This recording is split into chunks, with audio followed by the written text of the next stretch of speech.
Hare Nama Hare Nama eva kevalam Kalo nasteva nasteva nasteva gatiranyata.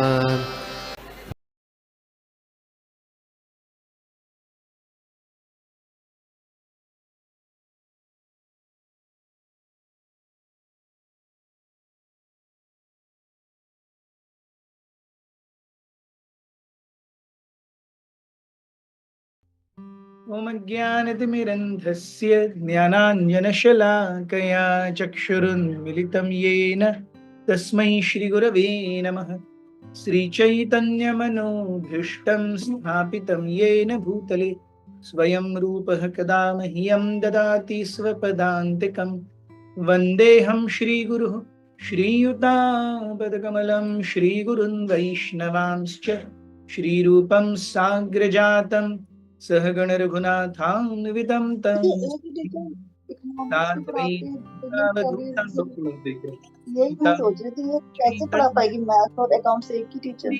Radha Krishna पादान Lalita यही श्री तो मैं सोच रही थी, तब उसने बोला कि वो भी पढ़ाती है, कृष्ण बिजनेस स्टडीज भी पढ़ाती है। जगतपते गोपेश गोपिका कांत राधा कांत नमोस्तुते। तप्त कांचन गौरांगी राधे वृंदावनेश्वरी वृषभानुसुते देवी प्रणमामि हरिप्रिये। वाञ्छाकल्पतरुभ्यश्च कृपा सिन्धुभ्य एव च पतितानां पावनेभ्यो वैष्णवेभ्यो नमो नमः। जय श्री कृष्ण चैतन्य प्रभु नित्यानंद श्री अद्वैत गदाधर श्रीवासादि गौर भक्तवृंद। हरे कृष्ण कृष्ण कृष्ण हरे हरे हरे राम राम राम हरे हरे। हिंदी इंग्लिश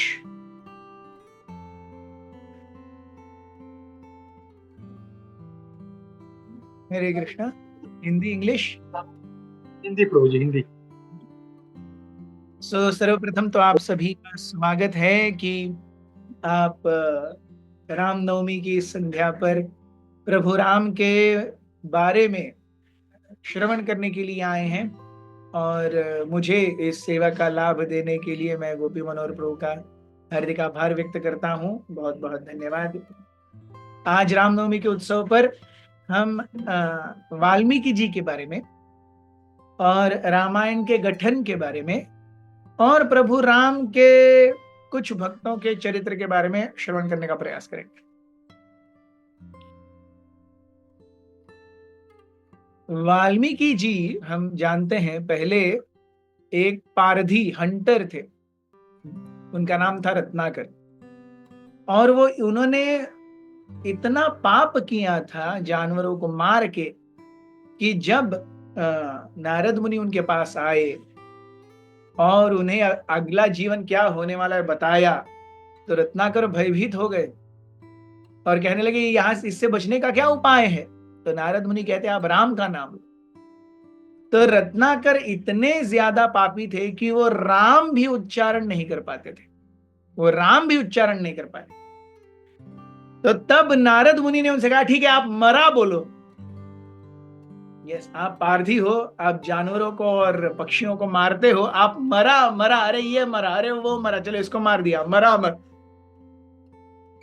तो रत्नाकर ने जब करना शुरू किया मरा मरा मरा, और भगवान ने उसे लिया राम राम राम। इस तरीके से रत्नाकर वाल्मीकि बने और वाल्मीकि बनने के बाद में ये सबसे सुंदर काव्य है इतिहास का रामायण, उसकी जगह। तो वाल्मीकि जी का हम देखेंगे वी ऑलवेज हैव होप। अगर वाल्मीकि इतने ज्यादा पापकृष्ट हैं कि वो राम का नाम भी नहीं ले सकते और वहां से वो रामायण के गठन तक आते हैं, मतलब राम के नाम में कितनी शक्ति है आप सोचिए। So much power just in the name. So Valmiki मुनि को रामायण में ही 2 श्लोकों के साथ संबोधित किया गया है। प्रथम श्लोक है कूजन्तं राम रामेति मधुरं मधुराक्षरम् आरुह्य कविता शाखा वंदे वाल्मीकि कोकिलम. सो कूजंतम राम राम इति मधुर मधुर अक्षर. सो वाल्मीकि नामक एक कोकिला क्या कर रही है? कविता नामक इस वैदिक साहित्य की शाखाओं पर बैठ करके राम राम राम इसका नाद कर रही है. सो कूजंतम राम राम इति मधुर मधुर अक्षर. राम, हम देखेंगे हम में से कितनों का ये एक्सपीरियंस है कि रामायण सुनने में भागवत और चैतन्य चरितामृत और डेफिनेटली भगवत गीता से ज्यादा रसपूर्ण लगती है. How many of us have this experience? Ramayana to hear is more rasa than Krishna leela Bhagavata. How many of us have this feeling, have this experience? Ramayana immediately connect करता है, रस देता है. तो कूजंतम राम राम इति मधुर मधुर अक्षर आरुह्य कविता शाखा. सो अगर वैदिक ग्रंथों को एक पेड़ के रूप में संकल्पना की जाए तो पेड़ की जैसी अलग अलग शाखाएं होती हैं, वैसे ही वेदों की अलग अलग शाखाएं हैं. तो श्रुति है या वेद हैं और स्मृति है, पुराण है, इतिहास है, उपनिषद है और काव्य भी है. सो ये जो काव्य रूपी वैदिक ग्रंथों की शाखा है, उसके ऊपर वाल्मीकि नामक एक कोकिला बैठी है और मधुर मधुर राम नाम का उच्चारण कर रही है. This is one glorification of Valmiki in Ramayan.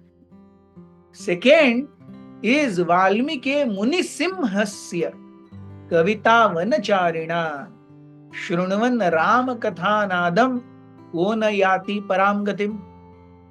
Valmiki मुनि सिंहस्य, वाल्मीकि को एक सिंह की कल्पना की दी गई है या उपमा दी गई है. वाल्मीकि मुनि सिंहस्य, और वो कहाँ घूम रहे हैं? कविता वनचारिणा. कविता के वन में वाल्मीकि नामक सिंह घूम रहे हैं. और जैसे वन में जब सिंह दहाड़ता है बाकी सारे चुप हो जाते, वैसे ही बाकी इस कविता के वन में कितने ही पशु पक्षी होंगे, लेकिन जब वाल्मीकि के रामायण की बात आती है तो ये एक ऐसा काव्य है जिसके सामने बाकी सारे कवि एकदम शांत बैठ जाते हैं और सुनने लगते हैं. वैसे ही जैसे जंगल में जब शेर दहाड़ता है बाकी सारे हिंस्र पशु पक्षी सब शांत हो जाते हैं. सो शृण्वन् राम कथा नादम, ऐसे राम कथा के नाद को सुन करके को न याति पराम गतिम, कौन भगवत धाम प्राप्त नहीं करेगा. A very interesting thing to note कि दोनों कंपैरिजन बहुत अलग हैं. एक में वाल्मीकि कल्पना कोयल से दी गई है और एक में वाल्मीकि का उपमा सिंह से दी गई है. अब सिंह और कोयल में क्या समानता है? एक मधुर है, दूसरा खूंखार है. कोयल मधुर है और शेर खूंखार है. तो क्यों ऐसी उपमाएं हैं?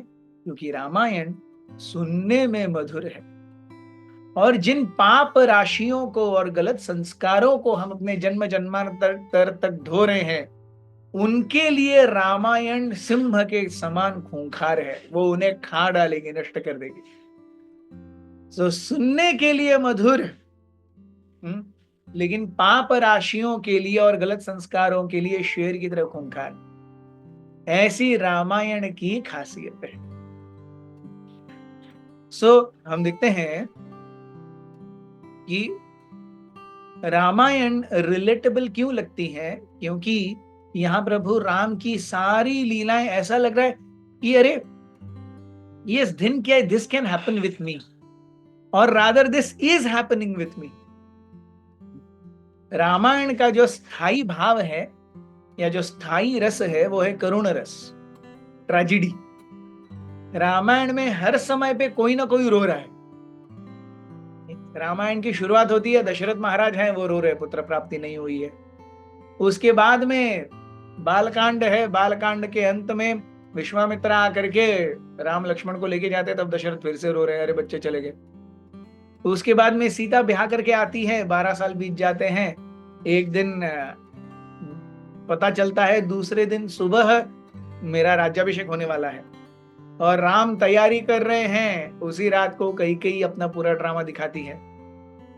उसके बाद फिर से दशरथ महाराज रो रहे हैं। दशरथ महाराज स्वर्ग से सिधार जाते हैं, कैकेयी रो रही है, उसको अपनी भूल का पता चलता है। राम वनवास के लिए निकल जाते हैं, सारी अयोध्या रो रही है, तीनों माताएं रो रही हैं। उसके बाद में दशरथ महाराज अपना शरीर छोड़ देते हैं, राम को पता चलता है तो राम रो रहे हैं।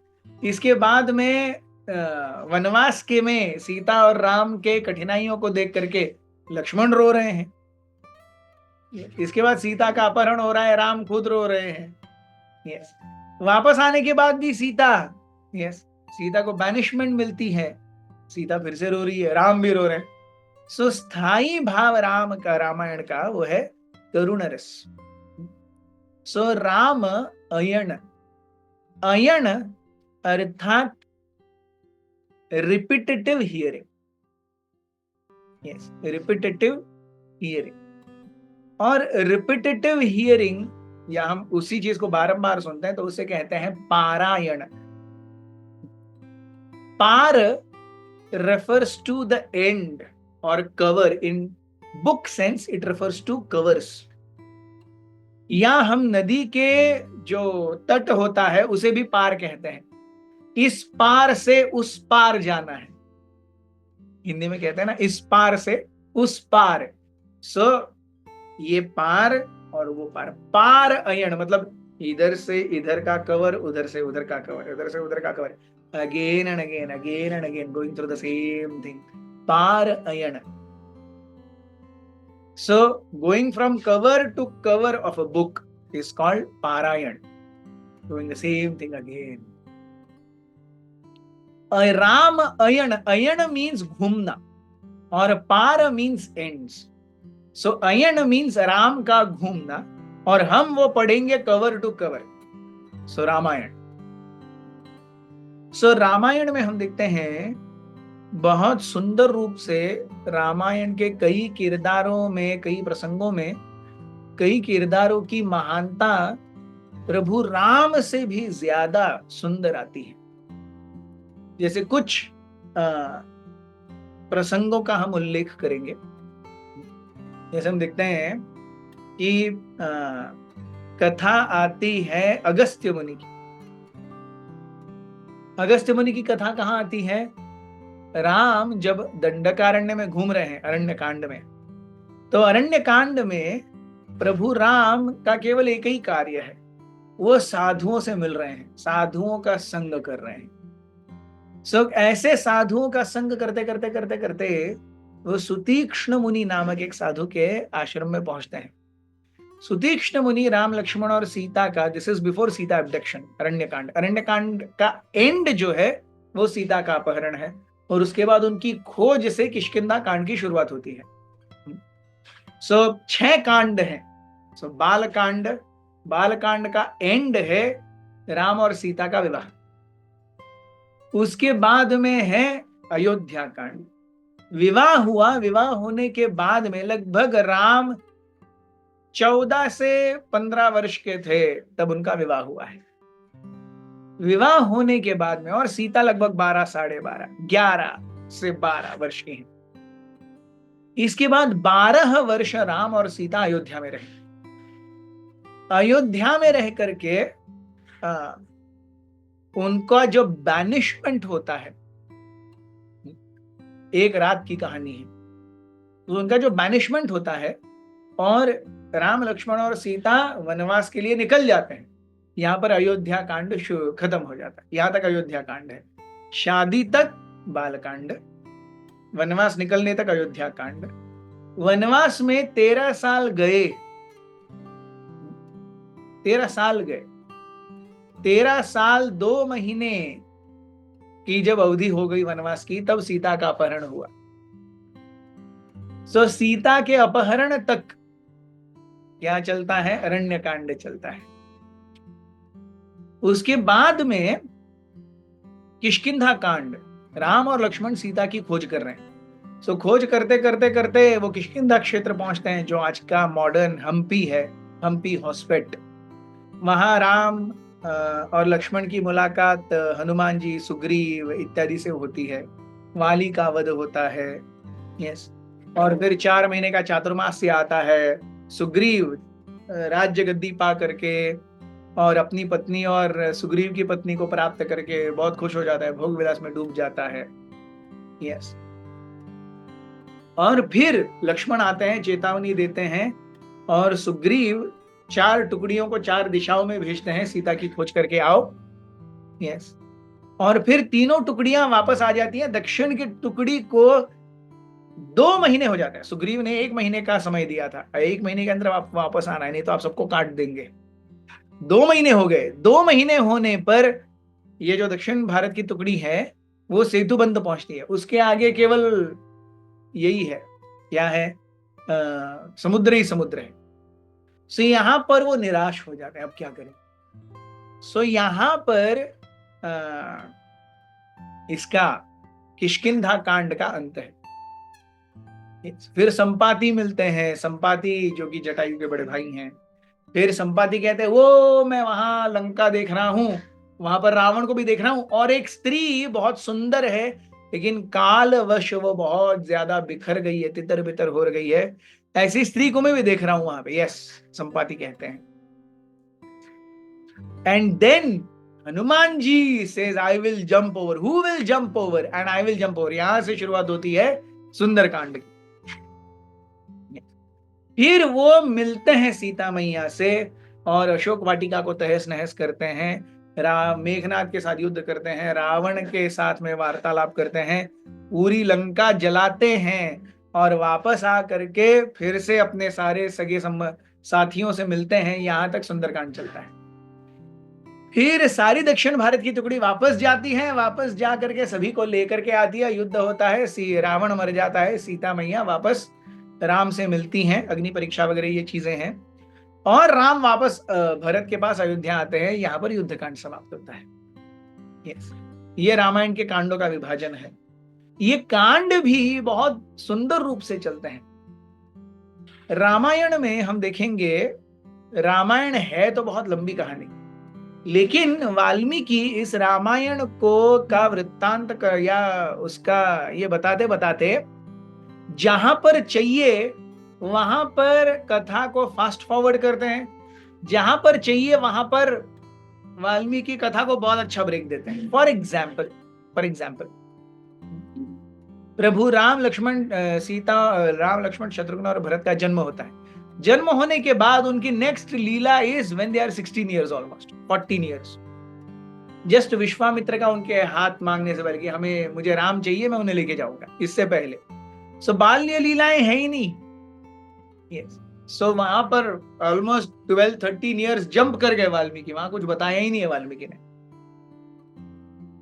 इसके बाद जब यहां पर एक 12-13 years एकदम जूम करके जाते हैं वाल्मीकि के, वहां बहुत फास्ट पेस्ट होता है। लेकिन राम का जब जन्म है और फिर विश्वामित्र मुनि के आने के बाद में ये जो 2-3 महीने हैं वो बहुत स्लो पेस में जाते हैं, क्या क्या हुआ वो सब बताते हैं। इसके बाद में अयोध्या कांड में 12 वर्ष राम और सीता दशरथ के महल में रहे। ऐसा नहीं है कि शादी होकर के आए और अगले ही महीने उनको निष्कासित कर दिया, ऐसा नहीं है। 12 साल वो एक साथ रहे। लेकिन ये वाल्मीकि बताते नहीं है। पूरा अरण्य कांड लगभग 1 रात की कहानी है।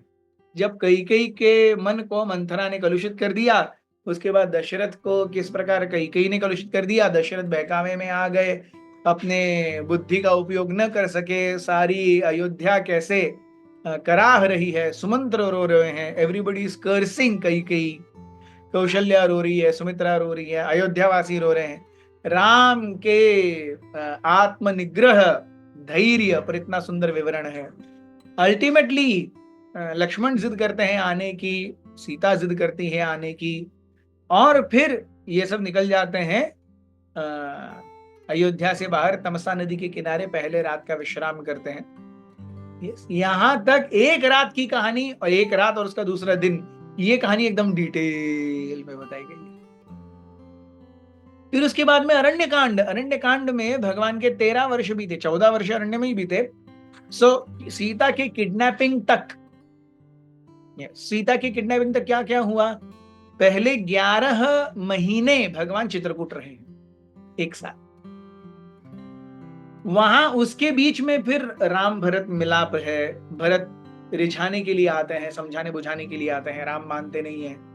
फिर भरत जा करके आए हैं, जब अयोध्यावासियों को पता चलता है तो अयोध्यावासी भी आने लगते हैं, और राम को लगता है यार सभी आके मुझे मिल रहे हैं, गिफ्ट दे रहे हैं, मैं उनके साथ बात कर रहा हूँ, मुझे रॉयल गिफ्ट भी मिल रही है, ये क्या वनवास है? So Ram decides to leave Chitrakoot and go down southwards. Yes, फिर वहां से चित्रकूट से निकलते हुए फिर पंचवटी में प्रभु राम आते हैं।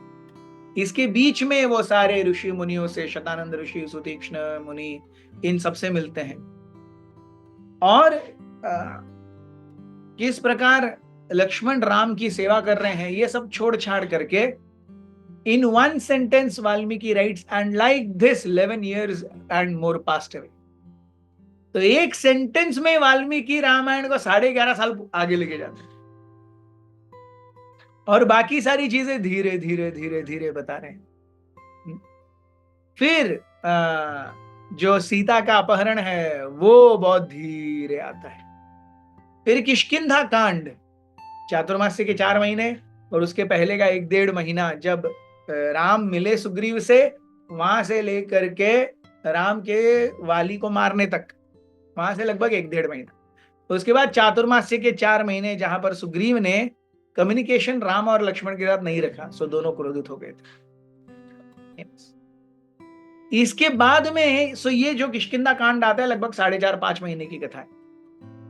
सुंदर कांड 1 रात्रि की कथा, हनुमान जी कैसे जंप किए, उन्होंने लंका में क्या देखा, सीता की कैसे खोज की, विभीषण से मिले, मेघनाथ के साथ युद्ध हुआ, कितने राक्षसों को मार डाला, रावण के साथ बातचीत हो गई और पूछ जल गई, तो उससे उन्होंने लंका के घरों को जलाया और वापस आ गए। 1 रात की कहानी सुंदरकांड। और उसके बाद में लगभग और 25-26 दिन की कहानी है युद्धकांड। ऐसे वाल्मीकि रामायण में, रामायण बहुत interestingly at different paces flow होती है। जैसे वाल्मीकि किसी भी चीज को खास करना चाहते हैं, वो चीज उभर करके बाहर आती है। yes. Ramayan is like a pitara. हम देखते हैं, हम सूटकेस में चीजें भर के जाते हैं, और फिर सूटकेस खोलने के बाद देखता है, अच्छा आज कौन सा पहनो, ये शर्ट और ये पैंट कॉम्बिनेशन है, या ये साड़ी ब्लाउज का कॉम्बिनेशन है, ये सलवार कुर्ते का कॉम्बिनेशन है, कौन सा पहनूं। जो पहनना है बाहर निकालते हैं, बाकी सब अंदर डाल करके बंद करके रख देते हैं। उसी प्रकार से रामायण में वाल्मीकि मुनि जितना जरूरी है उतना बाहर निकालते हैं, बाकी सब पिटारे में ही बंद रखते हैं। वी हैव टू अंडरस्टैंड कि ये महान साधुगण ऐसा क्यों करते हैं। 2 reasons. One is every shastra is made for a particular audience. हर शास्त्र हर किसी के लिए नहीं बना है। In as much as हर एक बुक, yes, टेक्स्ट बुक हर किसी के लिए नहीं बनी है। अब 2nd स्टैंडर्ड का बच्चा इंजीनियरिंग की टेक्स्ट बुक लेके पढ़े, उसे कुछ नहीं समझ में आएगा, हालांकि वहां सब कुछ है, बाकी के इंजीनियर उसको फॉलो करते हैं, लेकिन क्योंकि ये 2nd स्टैंडर्ड में, he will not make a head and tail of it. उसी प्रकार जब जीव के चेहरे पर माया का प्रभाव आ जाता है, one is not able to distinguish क्या सही है क्या गलत है। और यहां से फिर राम की कथा को ऊपर नीचे करते करते at different paces Valmiki Ramayan की कथा बताते हैं। Another interesting point of Ramayan is, Ramayan में 24,000 श्लोक हैं। 24,000 श्लोक हैं। इन श्लोकों, इन प्रत्येक पहले श्लोक का पहला सिलेबल, पहला अक्षर 1001वें श्लोक का पहला अक्षर, 2001वें श्लोक का पहला अक्षर, ऐसे 24 अक्षर लेंगे, उन्हें एक के पीछे एक लगाएंगे तो गायत्री मंत्र बनता है।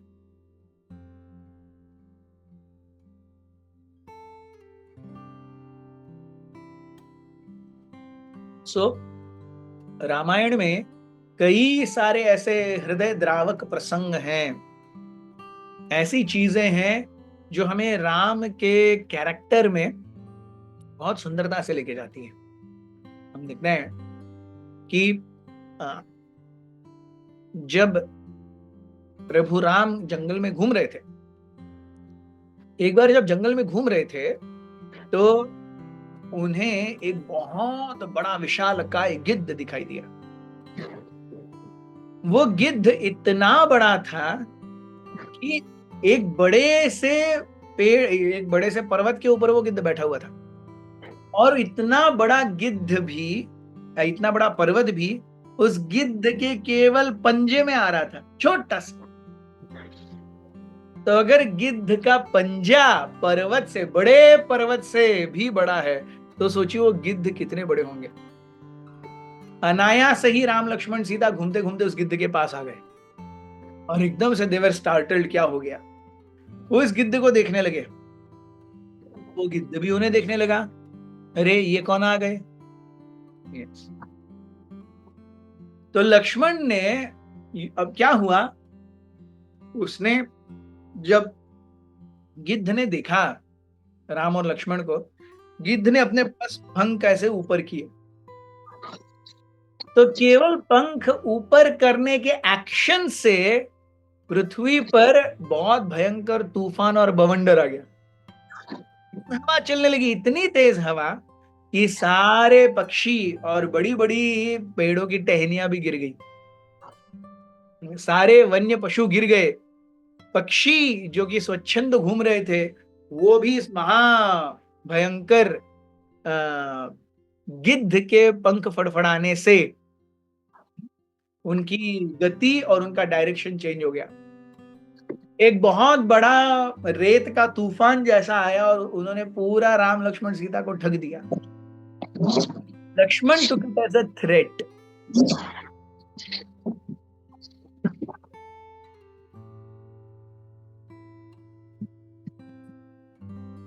Lakshman took it as a threat. Lakshman ने तुरंत अपना बाण निकाला और अपना धनुष निकाला, बाण पे प्रत्यंचा लगा के खड़े हो गए, aiming at that old vulture. लेकिन जैसे ही उन्होंने देखा राम बाहर खड़े हैं बाजू में, तो उन्होंने तुरंत वो अपना बाण अपने कंधे पर लगा लिया, सॉरी धनुष अपना कंधे पर लगा लिया, बाण वापस रख दिया, क्योंकि वो जानते थे मैं इंपल्सिवली काम करता हूं, राम इंपल्सिवली काम नहीं करते। अगर ये सामने जो बैठा है वो गिद्ध पापी भी होगा, राक्षसी भी होगा, लेकिन भगवान उसे अपने सेल्फ डिफेंस का पूरा मौका देंगे और अच्छे से सुनेंगे भी। मेरे अंदर वो गुण नहीं है, मैं तड़ाक फड़ाक काम करने वाला आदमी हूं, जो होगा आगे देखा जाएगा। सो लक्ष्मण जो है वो तड़ाक फड़ाक काम करने वाले आदमी है। इवन भीम महाभारत में तड़ाक फड़ाक काम करना है, जो आगे रिजल्ट की मत सोचो, जो रिजल्ट है देखा जाएगा, आएगा नहीं आएगा वो बात की बात। अब भी जो सही करना चाहिए वो करना चाहिए। सो इस तरीके से हम देखते हैं कि उस गिद्ध ने अपने पंख फड़फड़ाए, लक्ष्मण ने अपना धनुष रख दिया, तीर भी रख दिया, और घूर करके दोनों एक दूसरे को देखने लगे। वो जो गिद्ध हैं वो देखते हैं कि ये जंगल में, इतने घने जंगल में मनुष्य क्या कर रहे हैं, मनुष्य इतने घने जंगल में कभी नहीं आते, प्लस उन्होंने साधु का वेश पहना हुआ है और दिखने में बिल्कुल साधु नहीं लगते। हम देखेंगे साधु दो प्रकार के होते हैं, एक तो जो भोपले के जैसे होते हैं और दूसरे जो गवारी की सींग के जैसे होते हैं। आपको नॉर्मल फिट फैट साधु नहीं दिखेगा। यस, या तो वो भोपला होगा या तो गवारी की सींग होगा। और ये जो गिद्ध हैं वो सोच रहे हैं, अरे ये तो मतलब इनका शरीर कसरत कमाया हुआ शरीर है। साधु बहुत ज्यादा कसरत नहीं करते। सो डेफिनेटली ये साधु के वेश में है लेकिन साधु नहीं है। तब वो पूछते हैं आप कौन हो, आपका नाम क्या है? तब प्रभु राम कहते हैं मैं दशरथ नंदन राम हूं और कैकेयी और पिताजी की आज्ञा से यहाँ पर 14 साल का वनवास स्वीकार किया है। इसमें से 11.5 साल बीत गए, बस 2-2.5 साल बाकी हैं, बाद में हम वापस।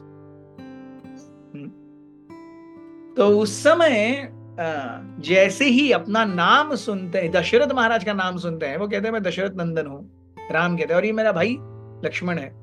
जैसे ही दशरथ का नाम सुनता है वो गिद्ध एकदम खुश हो जाता है। क्या आपने दशरथ को देखा है? आप दशरथ के बेटे हैं? कैसा है मेरा मित्र दशरथ? तो प्रभु राम उस पूरे कर्स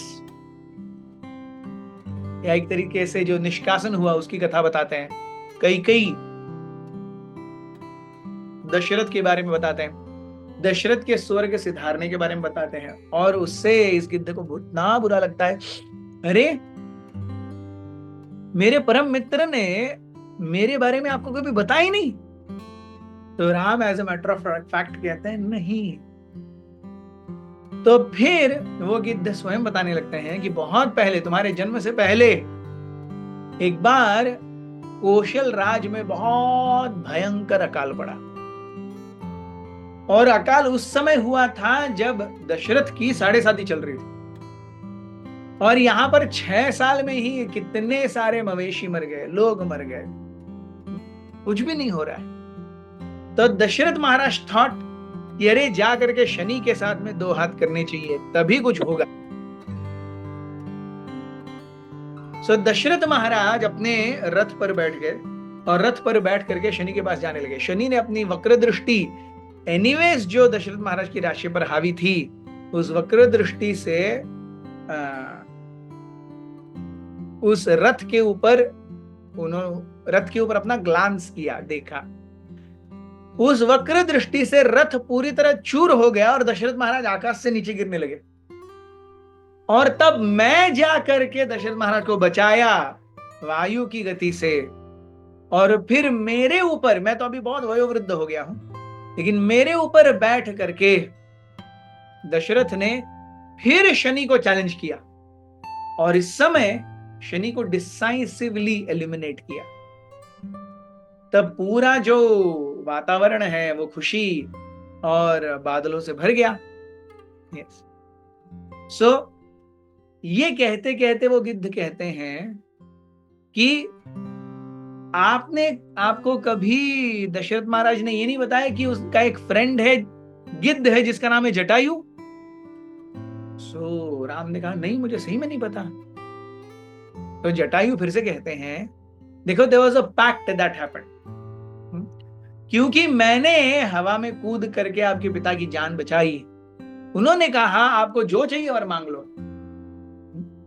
तब मैंने उन्हें कहा था कि देखिए मेरा कोई बेटा नहीं है, आपका आगे जाकर के अगर कोई बेटा हो तो कृपया मैं उसे अपने बेटे की तरह भी पालना चाहता हूं। वो मेरे साथ न रहे लेकिन मैं उसे उसकी जगह पे पालना चाहता हूं, अपने बेटे के जैसे देखना चाहता हूं। तो दशरथ महाराज की तो उस समय कोई संतान नहीं थी। दशरथ महाराज ने कहा हाँ ठीक है, अगर आगे बेटा होगा तो फिर अगर आगे बेटा होगा तो निश्चित रूप से वो आपको भी अपना पिता मानेगा। So this is the link about why Lord Ram did the श्राद्ध of जटायु। क्योंकि जटायु और दशरथ महाराज के बीच में ये अंडरस्टैंडिंग, ये फैक्ट था कि जिस प्रकार से मैंने अभी आपकी जान बचाई है, वैसे आगे जा करके मेरे लिए भी कुछ ना कुछ तो यहां से मिलेगा। यस। और आपका बेटा, आपके बेटे को मैं अपना बेटा करके भी संबोधित करूंगा। तो राम ने जटायु का भूरी भूरी आभार माना और कहने लगे आपको कहां जाना है? तो राम बोले हमें पंचवटी जाने का आदेश मिला है, लेकिन उसका रास्ता ही पता नहीं है। तो उस समय दशरथ महाराज को लाइक पेइंग ट्रिब्यूट क्या किया गया कि या जटायु को पेइंग ट्रिब्यूट, जटायु का अंतिम संस्कार प्रभु राम ने किया था। और राम इस प्रकार से जटायु के बेटे भी हुए। This is the reason why lord Ram did the last rites of Jatayu. So Jatayu उस समय क्या कहने लगे, आपको पंचवटी का रास्ता पता नहीं है ना, मैं आपको पंचवटी लेके जाऊंगा। कैसे लेके जाऊंगा? मेरे सबसे बड़ी शक्ति है मेरी आंखें, मैं बहुत दूर तक देख सकता हूं, और मैं बहुत बड़ा हूं तो बहुत दूर तक नजर जाती है। तो मैं क्या करूंगा, मैं आपको पंचवटी की राह पर लेकर के जाऊंगा, आप बस मेरे साथ चलिए, हो गया काम खत्म। सो कैसे मैं जाऊंगा? मैं ऊपर हवा में उड़ूंगा, क्योंकि हमने देखा था जब जटायु ने पंख फड़फड़ाया तभी बवंडर आ गया। तो ऐसे कॉन्स्टेंटली ऐसे चलना है तो बवंडर कितने सहन करेगा आदमी? यस। तो उस समय जटायु ने कहा मैं ऊपर आसमान में बहुत ऊंचा उड़ने लगूंगा और मेरी परछाई आपके ऊपर होगी, आप मेरी परछाई में रहिए, और जैसे जैसे मेरी परछाई आगे बढ़ेगी वैसे वैसे मेरी परछाई के नीचे रहते जाइए, आपको मैं कहां पहुंचाऊंगा? पंचवटी पहुंचाऊंगा। सो दंडकारण्य में पंचवटी राम और सीता और लक्ष्मण को कौन लेके आए? जटायु लेके आए। सो ये भी कनेक्शन है जटायु का रामायण से। एक और रोचक कथा आती है अबाउट अगस्त्य मुनि, जो मैं आपको बता रहा था। सो अगस्त्य मुनि के बारे में सुतीक्ष्ण मुनि बहुत सुंदर रूप से कथा वृत्तांत करते हैं। वे कहते हैं कि अगस्त्य के क्या जबरदस्त कॉन्ट्रीब्यूशंस हैं to literature also and philosophy also and spirituality also. So वे कहते हैं कि जिस प्रकार अगस्त्य ये प्रभु राम के भक्त हैं, और अगस्त्य के बारे में सुतीक्ष्ण मुनि कहते हैं कि अगस्त्य का जो टेम्परमेंट है, उनका हुलिया है, ये एक साधु के जैसा बिल्कुल नहीं है। अगस्त्य ये कौन है? अगस्त्य ये बौने हैं, टकलू हैं और बहुत ही मजाकिया हैं। आप उनके साथ में सीरियस रह ही नहीं सकते। He will not let you be serious। वो आपके साथ मजाक करता रहेगा। सो जब अगस्त्य मुनि से मिलने की बात आई तो राम और लक्ष्मण ने कहा कि अगस्त्य से मिलने के पहले हमें कुछ उनके बारे में बताइए तो सही, तब तो हम उनसे मिलेंगे तो अच्छा लगेगा। ऐसी किसी के सामने आगे कुछ पता ही नहीं है कौन है क्या है, तो there is no point in coming close by to each other. तब सुतीक्ष्ण मुनि अगस्त्य मुनि की कई सारी कथाएं बताते हैं। सबसे प्रथम चीज तो वो है कि उन्होंने कहा कि अगस्त्य जो है वो पाक कला में बहुत ही प्रवीण है। उनके द्वारा बनाया हुआ अन्न कोई खाएगा तो मेंटली, स्पिरिचुअली, इमोशनली वो बहुत कनेक्टेड रहेगा। मेंटली, इमोशनली, स्पिरिचुअली वो बहुत कनेक्टेड रहेगा, क्योंकि कथाएं ही ऐसी हैं। तो कहने लगे एक कथा मैं आपको बताता हूं। सो हम देखते हैं श्रीमद् भागवत में कैसे अगस्त्य ऋषि आते हैं। सो हम सभी ने वृत्रासुर की कथा सुनी होगी भागवत से। तो छठे स्कंद में वृत्रासुर की कथा आती है। सो वृत्रासुर एक असुर थे। उन्होंने बहुत सारे देवताओं को मार डाला और बहुत हाहाकार मचाया। अंत में भगवान के पास सारे देवतागण गए और कहने लगे त्राही माम त्राही माम त्राही माम। सो भगवान ने देखा और जब भगवान देखते हैं तो वो सोचने लगते हैं कि अब इनको क्या बताऊं। तो भगवान कहते हैं निश्चित रूप से मैं थोड़ी देर में आने वाला हूं, आप भी उस समय आना, लेकिन इससे पहले हम कुछ और चीजें भी करेंगे। तो जब वृत्रासुर की बात बताते हैं देवतागण, तो उस समय वो कहते हैं आप नीचे दधीची मुनि हैं, उनके पास जाकर के उनकी हड्डियां मांगो, उनकी हड्डियों से एक बहुत महान आयुध बनेगा जिसका नाम होगा वज्र। सो वज्र बना। सारे देवतागण दधीची के पास गए। दधीची ने बोला अरे वाह, शुभ सुस्वागतम, कैसे आगमन हुआ। देवता ने बोला आपकी हड्डियां चाहिए, आपकी हड्डियां चाहिए मतलब आपको मरना पड़ेगा। सो दधीची ये Dadhichi as a matter of fact वो कहते हैं आपको ये क्यों चाहिए। अरे नहीं, हमको एक असुर को समाप्त करना है, भगवान विष्णु ने कहा है। सो दधीची को पता है कि देवतागण पूरे अपॉर्चुनिस्ट हैं, लेकिन जब वो कहते हैं कि भगवान ने भी मुझे बोला है तो फिर वो तुरंत तैयार हो जाते हैं।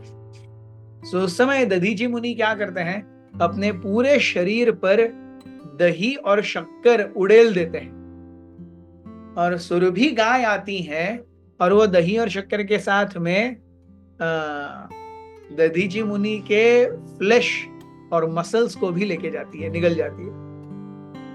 And what remains is only bones, nothing else. ये हड्डियां ला करके विश्वकर्मा क्या करते हैं, एक वज्र बनाते हैं। भगवान स्वयं उसे हाथ में लेकर के उसे एम्पावर करते हैं। और इस वज्र का उपयोग किसके ऊपर होने वाला है, इस वज्र का उपयोग अब वृत्रासुर के ऊपर होने वाला है। और जब एक्चुअली वृत्रासुर और इंद्र की जो फाइट है उसमें एंड में इंद्र इतना अपने मुंह की खाते हैं, yes, so much defeat he becomes अरे मैं सुसाइड कर लूंगा, सुसाइडल थॉट्स थे इंद्र में। सो देन इंद्र थिंक्स कि अब क्या करें। सो वृत्रासुर को मारने के लिए जो वज्र वो भगवान देते हैं इंद्र को। वृत्रासुर और इंद्र का घमासान युद्ध होता है। युद्ध में वृत्रासुर इंद्र की सारी पार्टी को खत्म कर देता है। इंद्र का कोई भी अस्त्र शस्त्र काम ही नहीं कर रहा। फाइनली इतना सारा लैप्सेस देख करके इंद्र को सही में क्वेश्चन मार्क होने लगता है, ये वज्र भी काम करेगा या नहीं करेगा, क्योंकि बाकी कुछ तो असर ही नहीं किया, एक यही रह गया है, वज्र काम करेगा नहीं करेगा। तो जैसे वृत्रासुर को पता चलता है, वृत्रासुर कहते हैं अरे ये भगवान विष्णु ने दिया है, ये काम करेगा ही करेगा, मार मुझे इससे, मारो मुझे। इंद्र को वृत्रासुर की गर्दन काटने में 1 साल लगा। कितना समय लगा? 1 साल केवल गर्दन काटने में। सोचिए, शरीर का सबसे नाजुक भाग होता है गर्दन, ऐसे करेंगे तो भी आवाज चेंज हो जाएगा। यस, सबसे नाजुक भाग। यस, लेकिन यहां पर भी क्या है, वो सबसे इंद्र वृत्रासुर को ऐसी जगह काट रहे हैं जो सबसे आसान है काटने के लिए, गला। yes. और उसको मारने के लिए भी इंद्र को 1 साल तक खर्र खर्र खर्र खर्र करते रहना पड़ा। वृत्रासुर जब मर गए तो भागवतम में हम देखते हैं Vritrasura even though he dies is projected as a hero, and Indra, although he wins, is projected as a villain. So this is the what do you say, rasa of perspectives. एक ही चीज को अलग अलग रूप में कैसे देखना है। So जब वृत्रासुर मर गए, एक वैष्णव को मारने का पाप इंद्र को लगा। वृत्रासुर वैष्णव है, वैष्णवानाम यथा शंभो। यस, सो वृत्रासुर का मारने का वैष्णव अपराध जो है वो इंद्र को लगा और इंद्र का शरीर जलने लगा, दाहक हो गया। इससे बचने के लिए इंद्र क्या किए, इंद्र कैलाश मानसरोवर में जाकर कैलाश मानसरोवर में जाकर के छुप गए। सो जब कैलाश मानसरोवर में जाकर के छुप गए तो स्वर्ग में कोई अधिपत्य करने के लिए है ही नहीं, तो कोई अधिपत्य करने के लिए है नहीं तो कैसे चलेगा, इट इज नॉट राइट। तो फिर उस समय कई बार तो देवताओं के बीच में ये भी बातचीत होती आ रही है, ब्रह्मा जी और शिव जी अपने आप को समझते क्या है, ऐसे वरदानी क्यों देते जिससे हमको मुंह की बल खानी पड़े। सो यहां पर इंद्र तो मानसरोवर के नीचे हैं, राज्य करने वाले कोई नहीं है। तो हुआ क्या, जो वृत्रासुर की जो आर्मी थी वो भी राक्षसों की थी, उनका नाम था कालकेय। सो कालकेय आर्मी ने देवताओं पर आक्रमण किया, और वो कब करते, स्ट्रेटेजिकली जब सूरज डूब जाता है तो कालकेय राक्षस देवताओं पर आक्रमण करते। और हम देखते हैं कि देवताओं पर आक्रमण करके जैसे ही सूर्योदय हो गया वैसे ही कालकेय वहां से भाग गए और अपने सीक्रेट जगह पर आकर के रहने लगे। यही होता था रोजमर्रा का। सो कालकेय जब रोज आते और देवताओं को मारते और जैसे ही सूर्योदय होता समुद्र के नीचे जाकर के छुप जाते। देवतागण फिर से विष्णु के पास गए, त्राही माम, क्या करें। तो उस समय भगवान ने कहा आप अगस्त्य मुनि के पास जाओ, इसका सॉल्यूशन अगस्त्य मुनि के पास। ये सारे आए अगस्त्य मुनि से मिलने, और अगस्त्य मुनि से मिल करके निवेदन करते हैं कि क्या करो। उनका निवेदन क्या है कि हमें इन कालकेयों को मारना है, कैसे मारेंगे। तो अगस्त्य मुनि कहते हैं one way I can do, you will be able to immediately see and kill Kalakeyas. तो सारे लोग मान जाते हैं, कालकेयों को मारना जरूरी है। सो जैसे ही अगस्त्य मुनि के पास इंद्र आते हैं, अगस्त्य मुनि अपना मुंह इस समुद्र के पास, जिसके अंदर कालकेय राक्षस बैठे हुए हैं, अपना मुंह उस समुद्र को, अपनी होंठ उस समुद्र के पास लेके जाते हैं, कुछ बड़बड़ाते हैं। एंड लो एंड बीहोल्ड, सबके सामने पूरी पृथ्वी का जो जल है वो 3 बूंदों के रूप में आता है। कितना? 3 बूंदों के रूप में, और अगस्त्य उसे पी जाते हैं। अब नीचे कालकेय सब दिख गए, कालकेय देख रहे, अरे अभी तो पानी है, नेक्स्ट मोमेंट पानी नहीं है, एंड दे आर एक्सपोज्ड। सो देवताओं ने बिना मेहनत किए इस प्रकार से कालकेयों को मार दिया। सो ये जो वृत्रासुर की कथा का अगला सेक्शन है, यहां पर कौन आते हैं? अगस्त्य मुनि। अगस्त्य का नाम भी बड़ा विचित्र है, अग और स्थ्य। अग means very difficult to cross, very difficult to cross, और स्थ्य यानी he who has conquered something which is very difficult to cross, he has conquered over it, that is why he is called as Agastya. So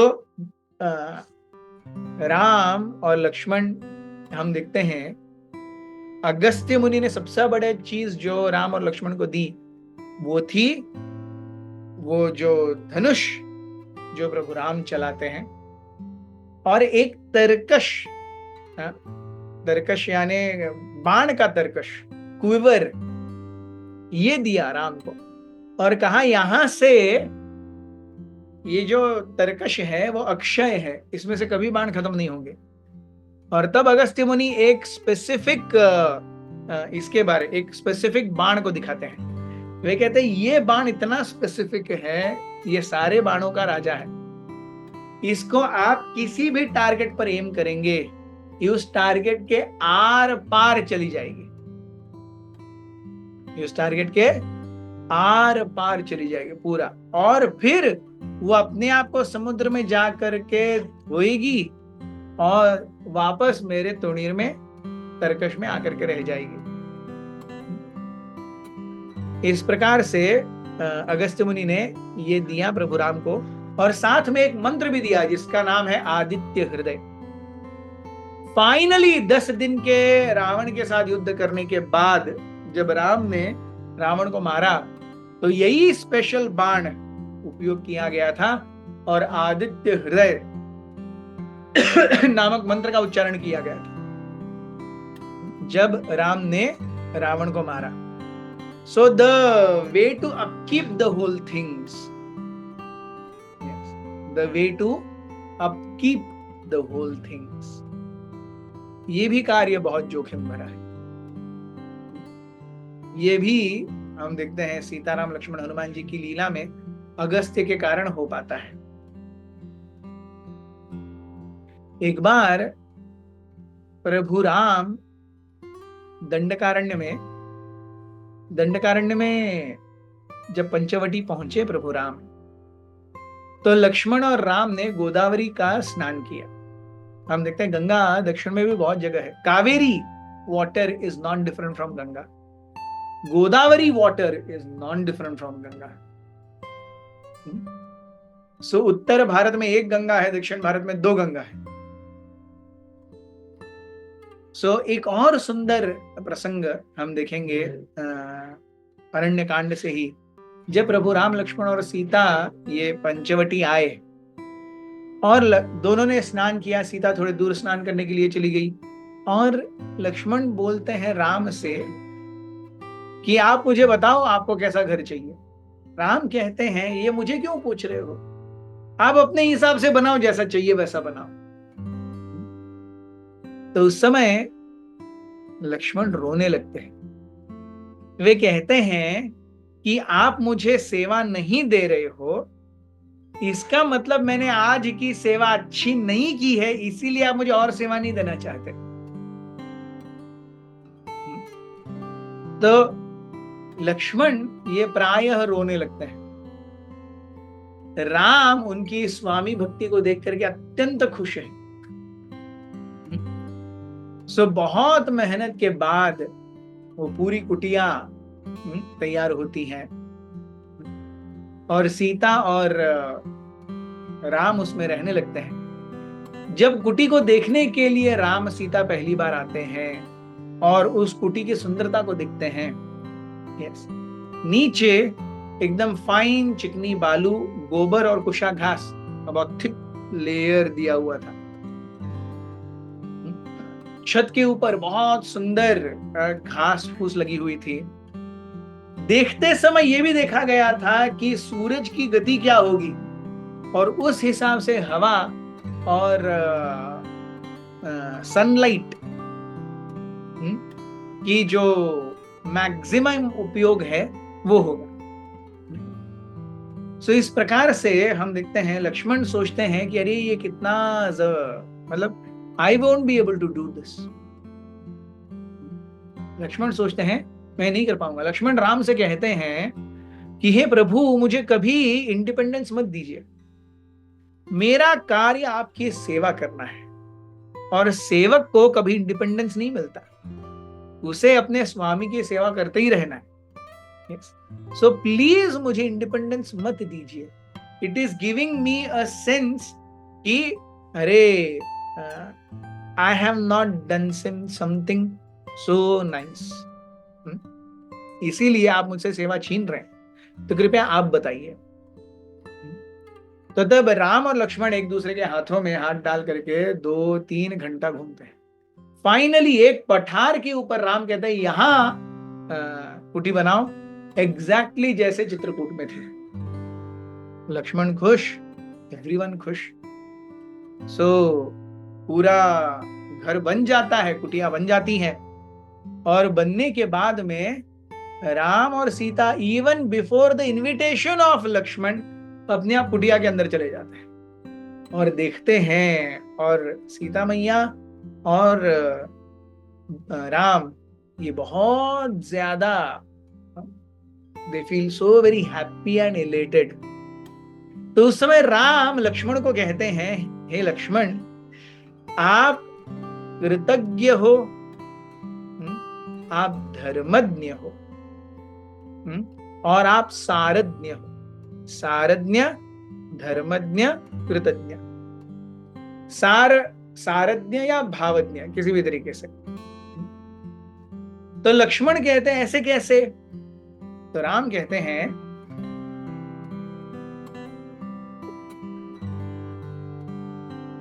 जैसे मेरे मन में कुटी की छवि थी, आपने एग्जैक्टली वैसे ही बनाई है। I had a mental frame और अ मेंटल पिक्चर ऑफ हमारी कुटी कैसी होनी चाहिए। आप मेरे भाव को बराबर जान करके वैसे ही कुटी बनाए। That is so nice. दूसरा, आपने बनाई हुई कुटी में हम जब आकर के रह रहे हैं, आप उसमें खुशी ले रहे हैं। कुटी बनाई आपने, आपको रहना चाहिए, लेकिन आप नहीं रह रहे, हम रह रहे हैं। और हम रह रहे हैं, इसलिए आप हमारे सामने नतमस्तक होकर के या हाथ जोड़ के खड़े रहते हैं। सो ये है भावज्ञ, दूसरा है कृतज्ञ, तीसरा है धर्मज्ञ। राम कहते हैं, हे लक्ष्मण, आपने मेरे लिए और सीता के लिए इतना कुछ किया, लेकिन अपने लिए आपने कुछ नहीं किया है। इसका मतलब आप धर्म जानते हो। किसका धर्म? एक दास का धर्म, दासत्व का धर्म। सो इस धर्म को आप जानते हो। Yes, so this is the way Ram glorifies Lakshmana in Ramayana. So इसीलिए हम देखते हैं लक्ष्मण जो है, ही इज कॉल्ड एज लक्ष्मणो लक्ष्मी संपन्न है। वो लक्ष्मण जो लक्ष्मी से संपन्न है। और वो लक्ष्मी क्या है? वो प्रभु राम की सेवा का जो धन आया है वो है। So Ram is crystal clear, वो क्या करेंगे और वो क्या नहीं करेंगे। सो इस प्रकार से हम ऐसे कई सारी मधुर लीलाओं के बारे में श्रवण कर सकते हैं, मनन कर सकते हैं। प्रभु Ram is the ideal person, ideal father, ideal wife, ideal son, everything is ideal. और इसीलिए Ram seems more relatable. So आप सभी का बहुत बहुत धन्यवाद। आप यहाँ पर आए और यहाँ पर उपस्थित रह करके मुझे आप सभी की सेवा करने का अवसर दिया। यस, गोपी मनोहर प्रभु, फिर से बहुत बहुत धन्यवाद। श्री राम नवमी महामहोत्सव की जय। थैंक यू बहुत अच्छा लगा।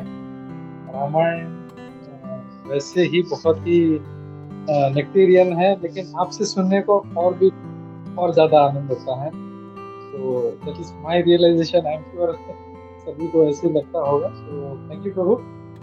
क्विकली अगर आपके पास टाइम है, किसी भक्त का प्रश्न है तो हम लोग ले सकते हैं प्रभु जी।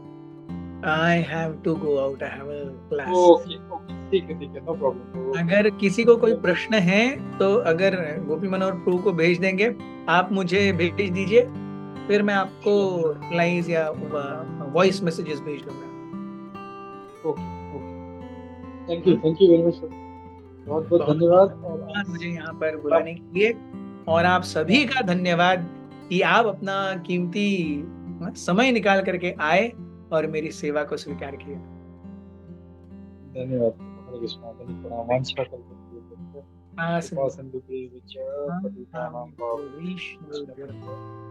नंदगढ़ी वैष्णव वृंद की जय। जय।